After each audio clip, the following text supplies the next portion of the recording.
আসসালামু আলাইকুম রহমতুল্লাহি বরকাত। আমরা এ, বন্যায় ফেনী এক নম্বর আসনের অবস্থা মানে পানির নিচে। আপনারা বিভিন্ন গণমাধ্যমে দেখছেন যে ফুলগাজী পরশুরাম মোহরী নদী বাঁধ ভাঙ্গিয়া মনে করেন কয়েক লক্ষ লোক পানির নিচে অবস্থান করছে। আমার বাড়িও ফেনী ফুলগাজী থানার মুন্সিরহাট গ্রামে। আমি আজকে হলো যে শুক্রবার সকাল, কিন্তু গত বৃহস্পতিবার সন্ধ্যা মাগরিব পর্যন্ত সবার সাথে যোগাযোগ ছিল। তো বৃহস্পতিবার সন্ধ্যার পর থেকে কারোর সাথে যোগাযোগ নেই। ইলেকট্রিসিটি না থাকার কারণে কারোর সাথে যোগাযোগ নেই। আমার নিজ গ্রাম দরবারপুর, ওখানে বাড়িতে অনেকগুলো পরিবার, যে সবগুলো পরিবার ততক্ষণে বৃহস্পতিবার পর্যন্ত প্রতিটা ঘরে ঘরে পানি ছিল। আপনার অনেক ক্ষয়ক্ষতির অবস্থা। আমার নিজের নানা বাড়ি গোসাইপুর ফুলগাজী, সেখানেও সব পানির নিচে। মানে আবার বোনের বাড়ি বাসুরা, সেখানেও সব পানির নিচে। শ্বশুর বাড়ি পরশুরাম, সব জায়গায় মানে সব পানির নিচে। যতক্ষণ কথা বলছি ততক্ষণ বৃহস্পতিবার বিকেল পর্যন্ত বোঝা গেছে যে আপনার প্রতিটা ঘরে ঘরে কোমর পরিমাণ পানি ছিল। কিন্তু তার পরবর্তীতে কি হচ্ছে আর কোনো খোঁজখবর নাই। সবাই কি বেঁচে আছে না মারা গেছে আমরা আর কিছু বলতে পারতেছি না। ইলেকট্রিসিটি না থাকার কারণে মোবাইলে কোনো সংযোগ নেই।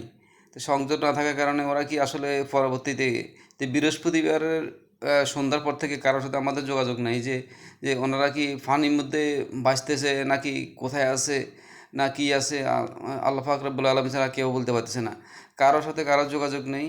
দেশের বাইরে যারা আছে, মানে ভাই বোন জামাই মামা ভাগ্না যারা আছে, সবাই খালি ফোন দিচ্ছে যে কী খবর কী খবর, এলাকার অবস্থা সব ওখানে ওরা কান্দাকাটি করতেছে। কিন্তু কান্দাকাটি তো আমরা দেশে ঢাকা থাকিও পারতেছি না কিছু করার জন্য। বাড়িতে যাওয়ার যোগাযোগ সব বন্ধ, বাস বন্ধ। স্টালাইন ছিল সেটা কাউন্টার মতো, ফেনী স্টালাইন কাউন্টারের মধ্যে পানি, ফেনী শহরে পানি, টাং রোডে পানি, ফাঁসগাছিয়া রোডে পানি, কোমর পরিমাণ পানি। যে কোথাও কাকে কাকে সাহায্য করবে? মানে ফেনীতে যে কোনো সাইক্লোন সেন্টার নেই, না থাকার কারণে আপনার আরও ভয়াবহ অবস্থা, কারণ এখানে তো কখনো বন্যা হয়নি। ফেনী যে 1 নম্বর সিটে ফুলগাজী পরশুরাম ওই সমস্ত এলাকাতে তো কখনো বন্যা হয়নি। বন্যা না হওয়ার কারণে সেখানে তো কোনো আপনার আশ্রয়কেন্দ্র নির্মাণ নাই, না থাকার কারণে মানে আরও ভয়াবহ অবস্থা। এখন দেশের লোক ফেনী যে কয়েকটা গ্রাম কয়েকটা থানার লোক এরা কি বাঁচে আছে না মারা গেছে আমরা আসলে দেশের যারা এলাকার বাইরে আছি, কেউ ঢাকাতে আছি, কেউ চট্টগ্রাম আছি, কেউ দেশের বাইরে আছি, কেউ বলতে পারতেছি না। আপনারা সবাই দোয়া করবেন যে আল্লাহ রাব্বুল আলামিন যাতে আমাদের আত্মীয় স্বজন সবাইকে, নিজের ভাই বন্ধু বোন মামা মামি সবাইকে আল্লাহ হেফাজত করে। যে যে পরিস্থিতি আছে এই পরিস্থিতিতে আসলে আমরা কে কাকে সাহায্য করবে, কে কোথায় রাখবে, মানে সব জায়গায় ফানি আর ফানি, সব জায়গায় ফানি বন্দি। আমার নিজের গ্রামের বাড়িতেও আপনার আমাদের পরিবার গ্রামের বাড়িতে যতগুলো পরিবার ছিল পরিবার সবগুলাই ফানিবন্দি। আমার নিজের বিল্ডিংয়ের 3 তলা বিল্ডিং ছিল, সব খুলে দিয়েছি, যেখানে দোতলা 3 তলাতে এসে অনেকে অবস্থান করছে। এই যে বৃহস্পতিবার বিকেল মাগরিব পর্যন্ত এই সমস্ত খবর ছিল, এরপরে আর কোনো খোঁজখবর নাই। পানি শুনছি দিন দিন পানি বাড়তেছে। পানি বাড়ার পর কী অবস্থা আছে, কি হালতে আছে, মানে বাইসে আছে না মারা গেছে আমরা কেউ কিছু বলতে পারতেছি না। আল্লাহ রাব্বুল আলামিন সবাইকে হেফাজত করুক। আপনারা যে যেখান থেকে দেখতেছেন সবার জন্য সবাই দোয়া করবেন। এলাকাতে মসজিদে মাইকিং করে বলতেছে সবাই সবাইকে মাফ করে দেন, সবাই সবাইকে মাফ করে দেন, মাইকিংয়ে করে মসজিদ থেকে বলতেছে।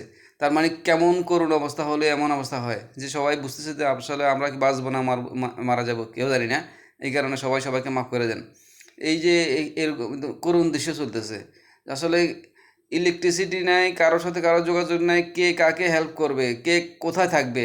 খাওয়া দাওয়া তো দূরের কথা, আপনার পানির মধ্যে যে কোথায় গেলো প্রস্রাব পায়খানা কী অবস্থা, খাওয়া কোথায়, যে মানে কী যে অবস্থা হচ্ছে, মানে আল্লাহ পাক রব্বুল আলামিন ছাড়া কেউ বুঝতে পারতেছে না। আপনারা সবাই এই যে ফেনীবাসীর জন্য যারা মানে বন্যায় ক্ষতিগ্রস্ত হচ্ছে তাদের জন্য দোয়া করবেন।